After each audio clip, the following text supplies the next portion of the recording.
Hey everyone, thank you for joining me on another product deep dive for Sounds Profitable. This month we have Chase Miller, who's the EVP of Strategy and Corporate Development at Claritas. Chase, thank you so much for joining me today. Thanks for having me, Brian. So this is really cool. So Chase and I got to work together when, Claritas acquired Barometric. So it's really neat to see the evolution of what Claritas has become since I worked there. I really enjoyed what we built, and there's so many working cool pieces in it. And Claritas has a core infrastructure, and we're really going to talk about that today. So instead of doing a platform walkthrough, what Chase wanted to do, and I thought it would be really cool, is to talk through a little bit about device graphs and identity graphs. So Chase, do you think we could kick off a little bit about telling us about Claritas, yourself, and why graphs are so important? Sure, happy to, Brian. So just the quick elevator pitch on Claritas. Claritas is a 50-plus-year-old market research company, really founded in the area of consumer segmentation. So how do you create cohorts of consumers with like behaviors to simplify and streamline marketing? That business has transformed over the last few years into this kind of MarTech closed-loop solution. Barometric was a pivotal acquisition in making that transformation. And we made 3 other acquisitions as well, ultimately with the goal of developing or putting together Claritas's owned and operated identity graph that underlies all of its solutions, from identifying a consumer target to delivering an ad to those consumers, and then closing the loop with measuring the response the consumer had to that advertising. So that segmentation, real quick on that, like that segmentation, that's like how, companies know that I'm in the market for a new car, or that I bought everything but ketchup when I went to the grocery store. That's what we're talking about, correct? That's correct. The database that drives it, you can think of it colloquially as a Excel spreadsheet with about 120 million rows. Every household in the country is in the database, and about 10,000 columns of information or variables we have. So we would know the Barletta household is in market for a VW, likes fast food, those kinds of things. And then we distill those 10,000 variables into a targetable audience that's big enough to move the needle, but precise enough to drive marketing efficiency that our customers are looking for. And now, so that's the identity portion, right? Because you said Barletta household, that's all that information about me. And then the device side of that is what? Like my computer, like my phone. What other things connect into a device for a device graph? Because we think about it so narrowly in podcasting because we only have IP address, but device graphs and all of this are way bigger than just what podcasting offers. Absolutely. So the term graph is a fairly loaded term, right? So you hear graph, data graph. So if you start with like, what is a device graph? Well, a device graph links identifiers around devices you use. So the computer I'm speaking to you on is a device. My mobile device, another one. My streaming, Roku device on my TV is also a device that has, IP addresses, it has MAC addresses and cookies and things that link devices together. An identity graph takes that one step further and says, okay, this computer, these tablets, these mobile phones are Bryan Barletta's. They know Brian's name, they know Brian's address and email address, and can I link that to who is the actual consumer behind the that identifier?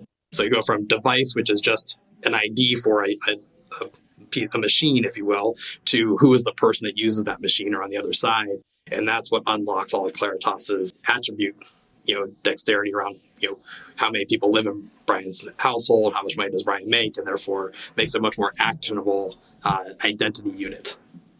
Gotcha. So the identity information is about me, and the device is basically anything that I can consume content on. Correct. That's right. Awesome. Okay. So that's great to figure out there, right? So my device, my household is the Barletta household. We have a physical address. We have all of that information there. And we have the data that's publicly available. We have the data that's purchasable or actionable from other sources of things and activities I've done offline or even online that are related to my core identity. But the digital identifier is this computer that I'm talking on here, my mobile phone, my wife's information, all of that. And so with Claritas, you're kind of merging it all together so that we can action on it. And in podcasting, this is what's really important here. The digital identifier for podcasting is IP address.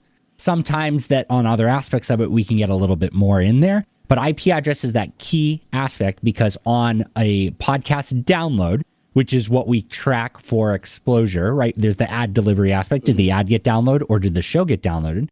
But that IP address in the user agent says, was this a cellular connection, a business connection, and most importantly, was it a household connection? And that household connection allows me listening to a podcast to be matched to a device graph so that we can augment it further with the Barletta information. Is that right? That's right. Spot on. Awesome. Okay. So there's a lot of different device graphs. And, after working at Claritas, I went over to Megaphone, and Megaphone, and honestly, I think it's fair to say Nielsen gets a lot of spotlight for it, right? I think Nielsen puts a lot of marketing effort into being known for that aspect. But the identity graph is something, and the device graph is something that I think a lot of companies have worked really hard to differentiate themselves. I think the further you get into ad tech, and this is important for everybody who's podcast focused to know, that Nielsen and some of these other partners aren't the only one. They're just sometimes the loudest. There are better tools out there. There are more tools out there, and they're more specialized. So what makes Claritas specifically different? Like what is the differentiator other than being a 50-year-old company? Sure. So as it relates to the graph itself, our identity graph is a true identity graph. So we connect all the devices to the people on the device and within the household. We use the term, it's multinodal. So within a graph, there's nodes, the actual IP address or the email address, and then there's the edge when you link an IP to an email. So when you're creating a link between two different kinds of IDs. So we're multinodal in the fact that we use name and address, that's postal address. We have email address and IP address as our core nodes of our graph. So then when we create edges, we link those IDs to other nodes. We're able to look across any environment. So you think about the podcast attribution problem. I can tell an IP address was exposed, but what if Bryan, listened to that ad on his mobile device while he was jogging, and mentioned a product that he heard in that podcast to his wife, who then transacted on a computer through a different IP address? How do you link those two together? Claritas' multinodal approach allows that attribution to happen across devices within the same household, so tying more accurately exposure to conversion. Claritas also has cookies, mobile ad IDs, as also nodes, though they're more fleeting in nature with the evolving privacy landscape. So we've de-emphasized the requirement of having a mobile ad ID or a cookie as part of our solution. But by and large, the breadth of the nodes that we use allows us to not just measure, one channel like podcast, but we can look at podcasts in addition to streaming, in addition to, display and video and social. So we can give a more complete picture of a multi-channel campaign for our clients. So let's talk about that for a second, because cookies are basically going away. I mean, Chrome is holding on for dear life. They keep pushing that with Google because they haven't solved that yet. The mobile device IDs are, Apple thwarted that almost completely. Now there's a pop-up that says, do you really want to share this? And podcasting has never really received those, but the device graph has, right? That's an added value to a device graph. You have my IP address. It shows me all the devices. Those devices on there have mobile device IDs. But you're saying here that your main identifier has been name, address, email, and IP address. And that's different, right? I don't know. I mean, feel free to talk a little bit about the competition here, but it's fair to say that IP address and email were probably not the digital first step that a lot of other companies focused on. They really went too heavy into cookies and mobile device IDs, which is the scramble we had in 2021. How did Claritas end up email and IP first? Sure. I'm glad you brought that up because that is a unique kind of position that Claritas took. So our competition broadly being, called digital first. It's cookies are everywhere. Mobile ad IDs are everywhere, and built their infrastructure around those. We considered, do we go replicate something like that? Do we go acquire a company that has something like that or build it ourselves? And what came to really hit us square in the face was Claritas has this history, 50 plus year history of understanding physical people, physical populations, places. So we're really grounded in the real world, people and places buying things, doing real things. Why do we leave that behind? Why don't we leverage that? So that's what we came to is let's leverage our currency view of the the physical population and make the digital world representative of the physical. And the natural linkage there was emails are real people and IP addresses are consistent connection points to the digital world. So anything we can route through that IP and email, link to the postal, we now have the most kind of persistent and durable identity graph in the market, starting with this kind of offline expertise we have. So too, as you mentioned on the previous question, our differentiators, there's that understanding of the physical world is a key differentiator for Claritas. So Claritas is the source of the population estimates for the U.S. Census Bureau. So the government runs a census every 10 years. When you see a number that comes out from the U.S. Census Bureau around, how has the population evolved in between that kind of decade, span, that information is coming from Claritas. The other aspect of it is our data is used to project the Nielsen TV rating. So, the U.S. TV market's $80 billion or something, that's transacted on the Nielsen TV rating. And the Nielsen TV rating is driven from a 40,000 household sample that's projected to the population using the Claritas demographics. Interesting. Okay, so with that, right? So Nielsen, a lot of people think of Nielsen as like a data source, and like in just juxtaposition to like LiveRamp, which is like the pipes accessing data.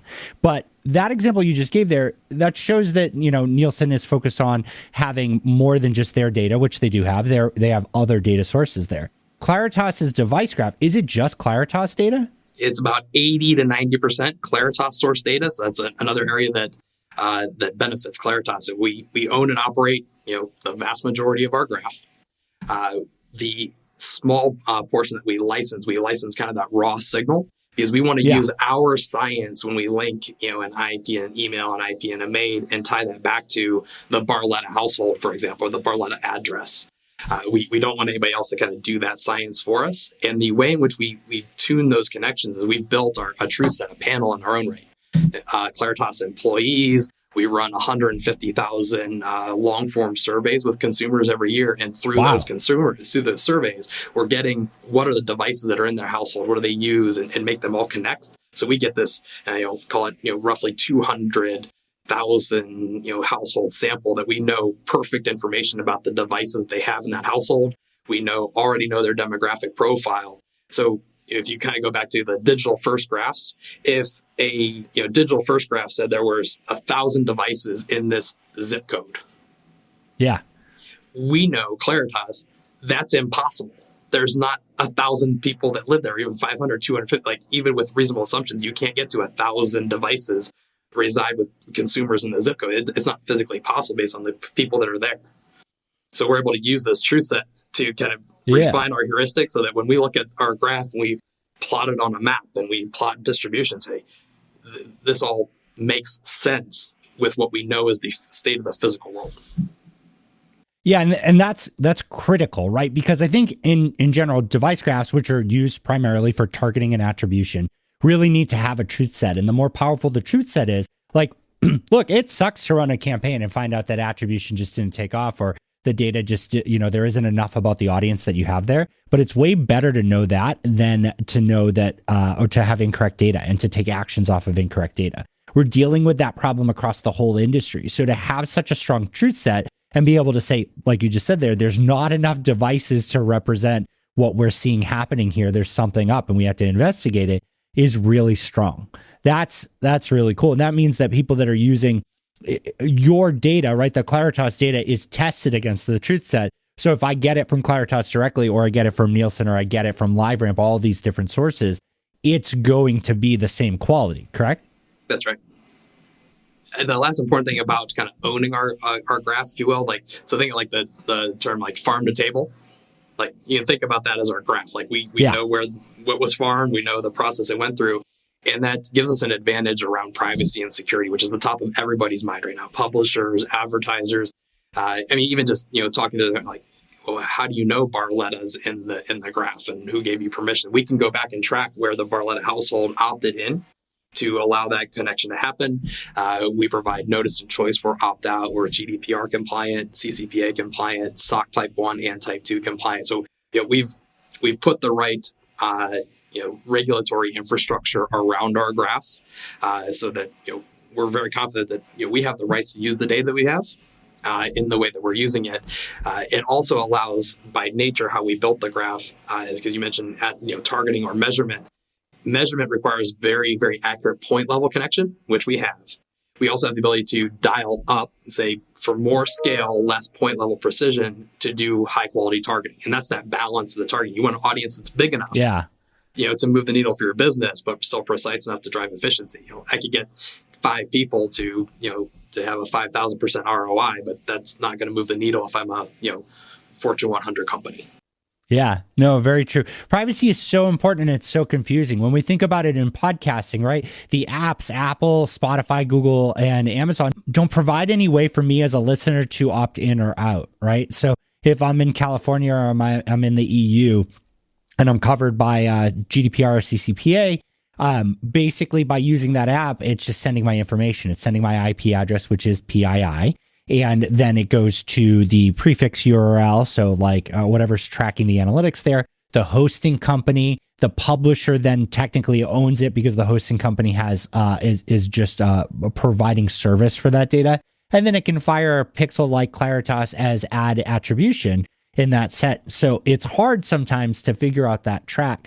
And so that's really cool that Claritas has been so vocal and so visible about the fact that I can go and opt out of Claritas and that removes my data, right? I can see what is available there under the rights. I can have my data removed from that aspect, and that's really strong. The industry really needs to improve, though, because we really should be getting those signals at the app level, right? Apple, Spotify, Amazon, and Google should be asking people, do you want to opt in? And that affects everything from what they gather all the way down the chain. And it sounds like you're set up to accept that. And hopefully we'll see some movement in the IAB this year with kind of pushing those processes forward, because it's really powerful for a device graph to say privacy is important. One of the last things I want to touch on this, though, is I can imagine that 2019 and 2020 were probably some of the toughest years you guys had to deal with, simply because we weren't at the point where we were abandoning mobile device ID and cookie yet. And while, it's a dime a dozen who can collect that data, making it not one of your core data points is really tough. But by sticking with that, by focusing on the actual physical address, like the physical information, putting, the identity graph before the device graph, so to say, it really afforded you guys to shine in podcasting. I think that is something that we really need to highlight with Claritas, is that podcasting is IP address. There is nothing else you get from my device. It is really, really important to keep that in mind. And Claritas focuses on that as a key point, didn't pivot into that.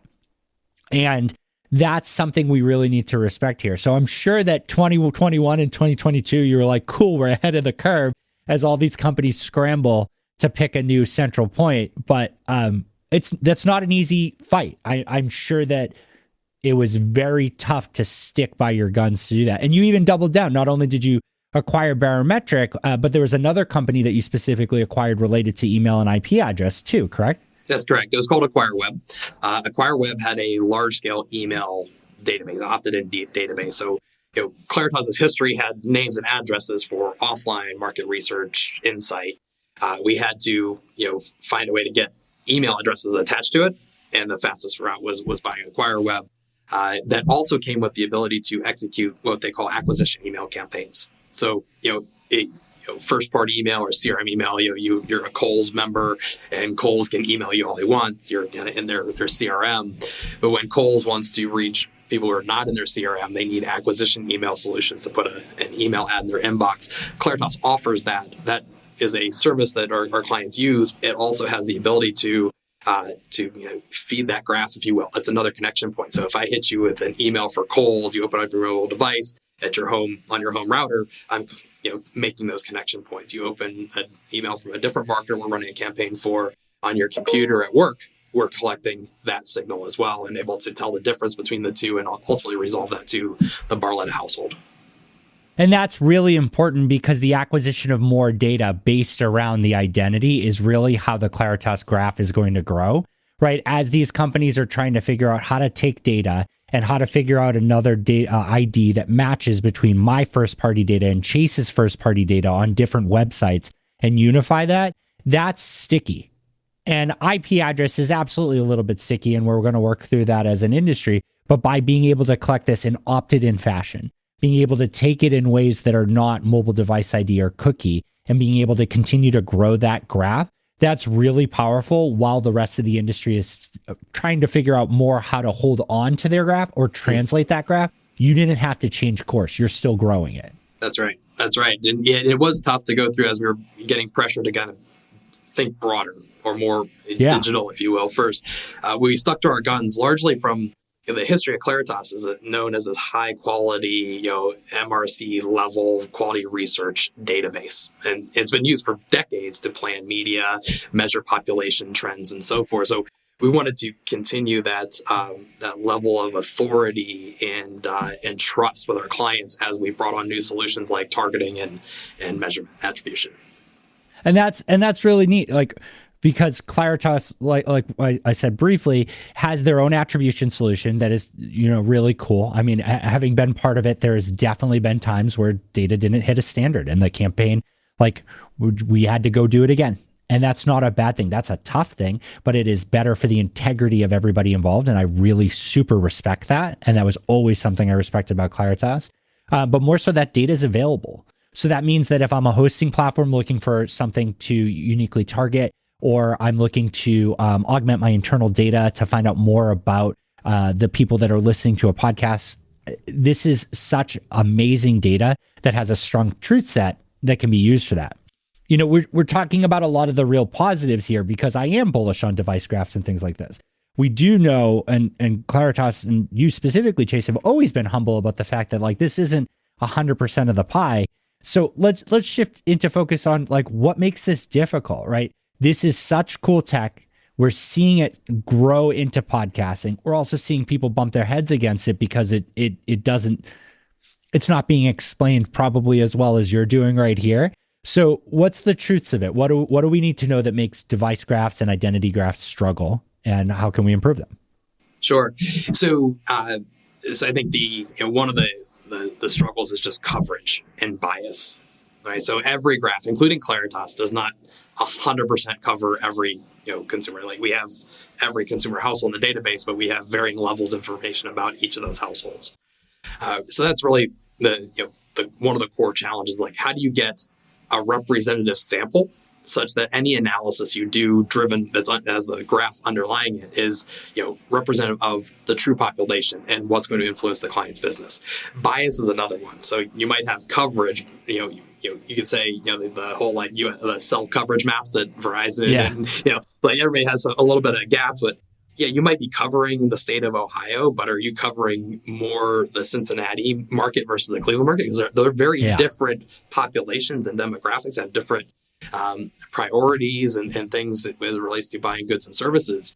So how do you account for missing areas or people entirely, as well as what you are getting? Are you oversampled in those regards? That's that bias. This is where our truth set comes back into play, where our truth set is representative. It's a stratified samples and geographically, demographically, and socioeconomically. So as we look at what we get through the graph inputs, if you will, and what we curate as our graph, we compare that to the truth set and say, hey, we're overrepresented in urban, under, and rural, might be a little bit in higher income, less lower income. And then what we do, and this kind of goes to your Nielsen scenario, we zero in on the most accurate linkage of our graph when we do our attribution. So it's what we know and can say definitively, this exposure led to this conversion amongst a real person. So we do the invalid traffic filtering and so forth. But that gets me a smaller data set to work with. And our clients, when they look at us versus our competition, they say, you're not reporting as much signal as others. And this is the signal that I'm really confident in and I'm solid on. And then what we do, which not many others else do, is we use the same method that we help Nielsen project the TV ratings to project our attribution results. So you can get the raw, quote unquote, log level data out of our system. That's all part of the product. And you can grade our homework if you want. We'll give you everything that we see and tell you what we think is good and what we think is suspicious. But when we produce a summary metric, a lift number, or total attributable conversions for a campaign, we're weighting and projecting that sample to the total reach of the campaign.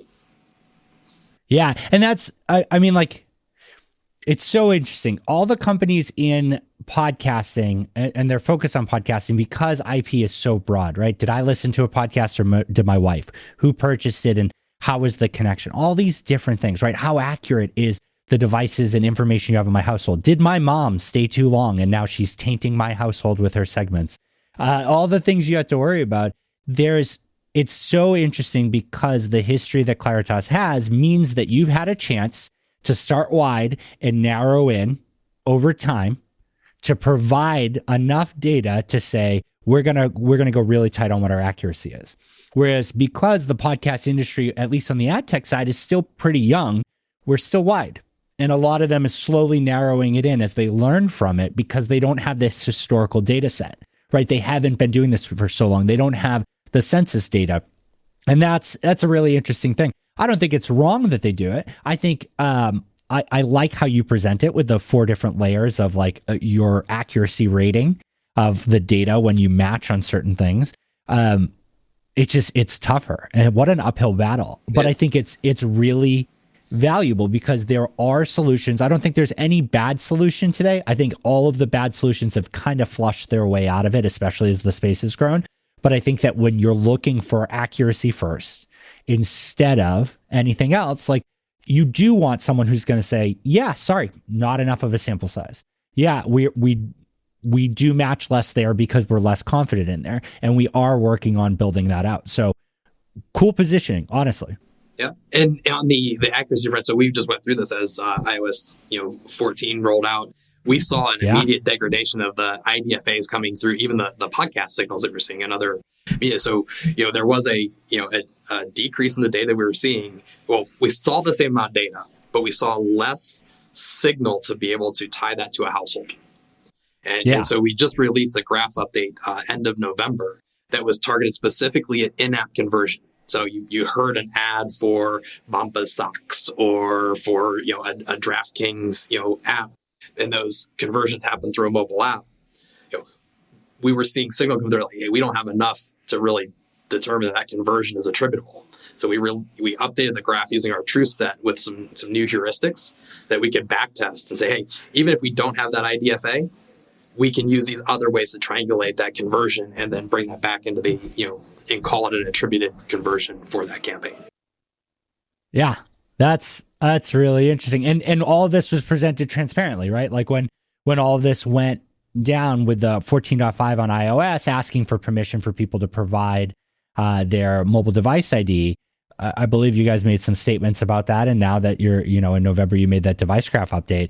That's cool. I think communication's really key. I think things are changing and nobody's expecting 100% accuracy. They're expecting communication and collaboration. And I think when a company owns their own data set, they can do more with that, because I'm sure that there are partners who have access to your data, not through direct channels to you. And while you might be able to provide the people connecting to your data and reselling it or providing access to it, that communication, it might not fit in their presentation. Correct. Right? It might just be easier for them to downplay working with Claritas because they have other data sources that weren't changing and becoming more accurate. So very interesting position on that end. Yeah, I'm glad you bring up the communication thing, because that's something we pride ourselves on whether it's a evolving privacy position, some change that we're seeing in our data.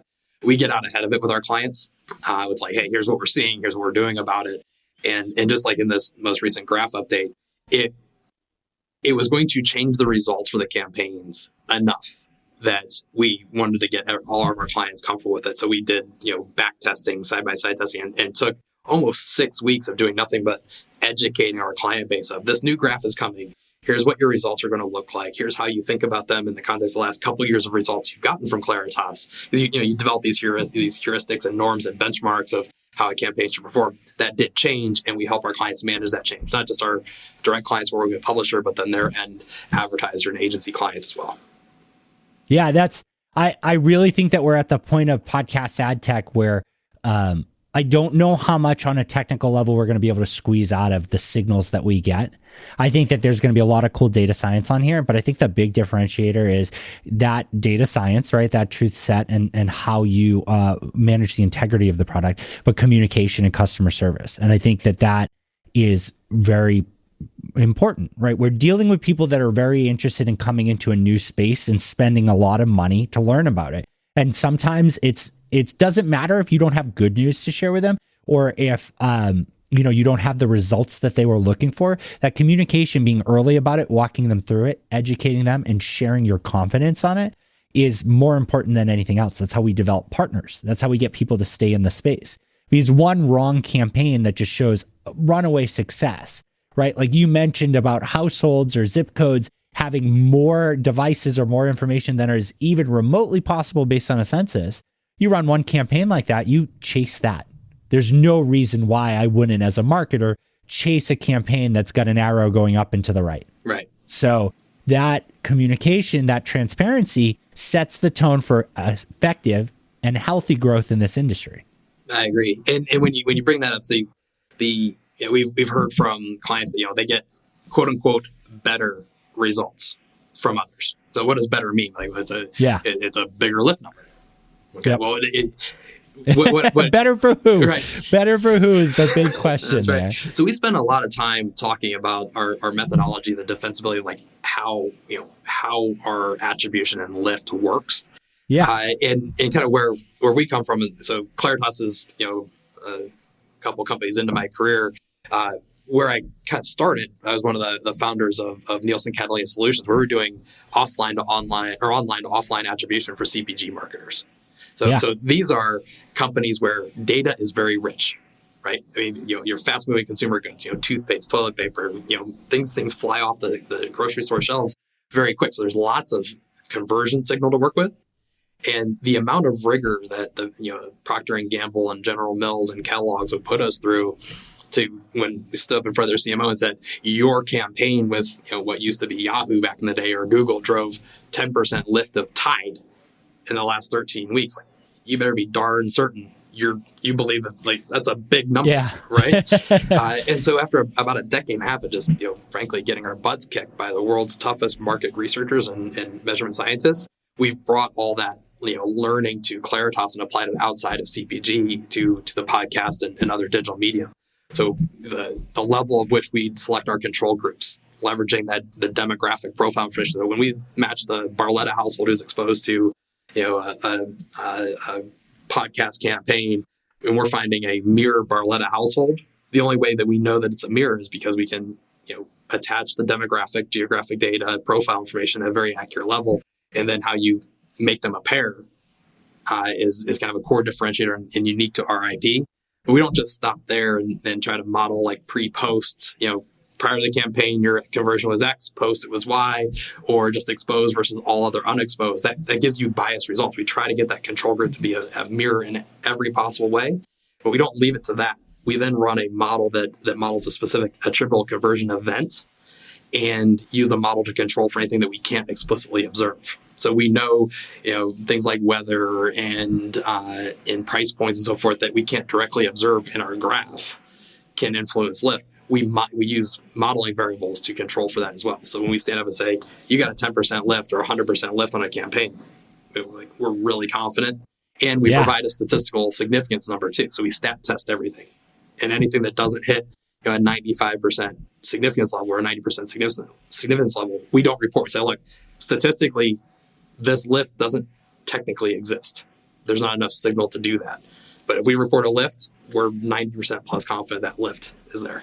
I really like that. I think that really shows that when you're picking an attribution partner, with a device graph as the base of, you want to pick and stay with them, right? Because you're talking about all this noise and stuff you can't account for, that like the weather and all those examples, but then cyclical, right? The longer that pixel is on your website, the more data that they can get. Do you just have a terrible October every year and you can't push product? Yeah. Right? Do you have other campaigns running that need to be taken into account of that you can tag or that you can be aware of through, lift reports to make sure that you take into account the other campaigns? Yeah. All this stuff's really important, and consistency with a partner is critical. I want to remind everybody, the goal of the deep dives is really to show you off these products and make it clear that these companies want to collaborate and work together. So if you are out there looking for a data set, Claritas can be that data set for you. If you're looking for attribution, Claritas can be that attribution source for you. And Chase, I really have always liked that view, right? Like you said, if we don't have enough data to show attribution, we're not going to show it. So as we go into 2022, and as attribution is starting to mature very well in podcasting, what are some of the things that you really want to see from this space? Like you talk about these confidence ratings.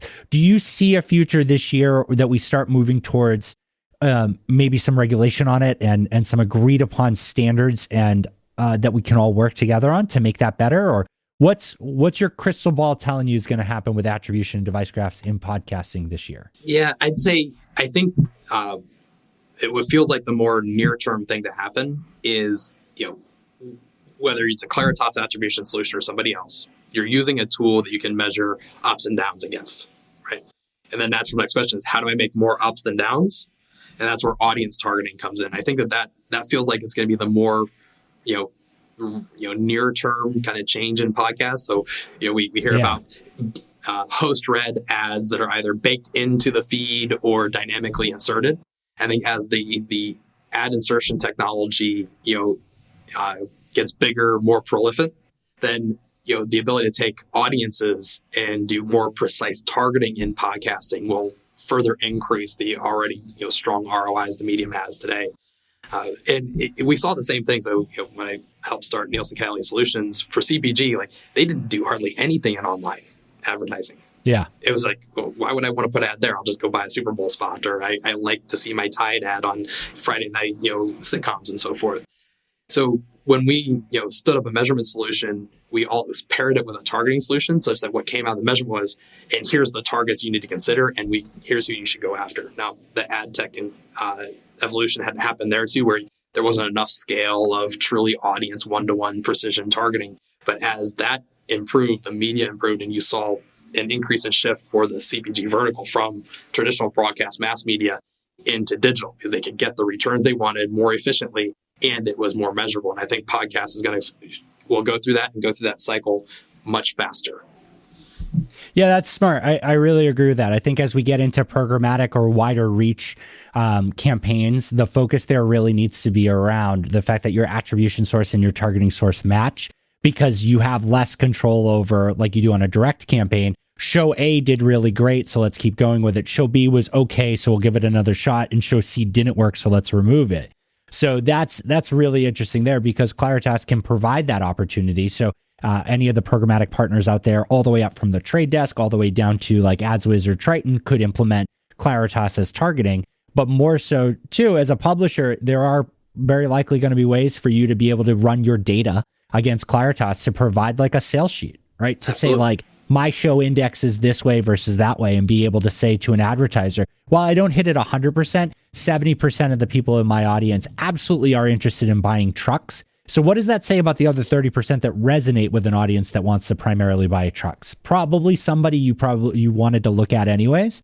And that's a great sales tool. But I agree with you. I think that as podcasting grows, we have to marry the two there, because getting a report that says you did great doesn't help us with the next part of, well, how do we do better?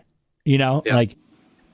I think that'll be really cool. Yeah. And we're looking to build that into our product more. So we have the show level decomps now. The next evolution is, let's say one of those shows didn't do so great, but you wanted to give it another shot. Well, there's some subset of the audience that probably did respond. So how do you look at, the Bryan Barletta segment across all three shows? Yes. Did they perform consistently? Now, how do I go? What are the other shows that I go buy, or how do I just go buy more Barlettas across, the network that I'm buying on, or across my publisher partners? Yeah. Well, Chase, honestly, this is really great. And I think that the whole industry needs to learn more about device graphs as the core, their implication into everything podcast ad tech related, and also about attribution. I do have one question. I kind of hinted on it earlier, because we're just leaving the holiday season. Your TruthSet, great example here. My family came to visit for the holidays. How long until my parents' segments are no longer related to my house? Or how does that end up not attributed to my house because of the fact that a TruthSet would show that that's a variable that hasn't been present for a while? Yeah, so there's a complicated set of decision rules and our heuristics. So I'm the least knowledgeable about explaining how those actually work, but my kind of 30,000 foot view is, yeah, your parents were at your household for a week, 2 weeks, 3 weeks, could be up to a month. So we see some, I hope not. Yeah. Hope not. So we'll see new devices tied to your household. So we'll see that raw signal come in. Yeah. we won't do anything with it until we see, consistency over time and other triangulating variables. So like if we, particularly if we saw, let's say, your mom opened an email at your house and we saw that signal, but 2 weeks ago, we saw her open an email, on the other side of the country. Like we know that like, hey, that doesn't look right. So we're not going to associate her email address or her device with your household yet. Now, let's say your mom moves in with you and we're going to see more recency and frequency of that signal within the Barletta household. And we will, so when we talk about the 4 levels of confidence, we'll see no confidence initially. Then we'll see it grow up the confidence. Like, hey, we're seeing more here. And it's starting to kind of promote itself up that confidence spectrum. And only when it gets to the top do we then use it in our product. That's awesome. So we're talking about the fact that it doesn't stick into the graph until it has enough relevancy to show that, hey, this is a person that moved. They are actually there. They're consistently there through more patterns than just connected to my home Wi-Fi. They are, in the local area. They are consistent with their usage here that shows like an established route, not just a vacation. And then further, if they do stay too long and they were to stick into the device graph, eventually you're going to be able to see like, oh, well, they're not still there. And they have a history of not being there. They were just there for 6 weeks. And so we should remove them. We should expire them. And that's really powerful. This is something that people should be aware of. Device graphs that are good and heavy-handed on expiring data or being slow to attribute data to a household are the ones that you really want to work with, because it is very, very easy to just say that my mom visiting means that my household demographics have changed, that all of that information is valuable and targetable. And so every device graph you work with, every attribution partner you work with, challenge them on these questions, because these are the types of questions that are going to determine the accuracy of your data. And that's really critical as we go forward. So Chase, this was such a blast. I'm so happy that you came on this. And I know that Claritas is going to be returning later this year to walk us through the new and improved platform so we can talk a little bit deeper about attribution. Yeah, can't wait. Thanks, Bryan, for having me. Yeah, thank you.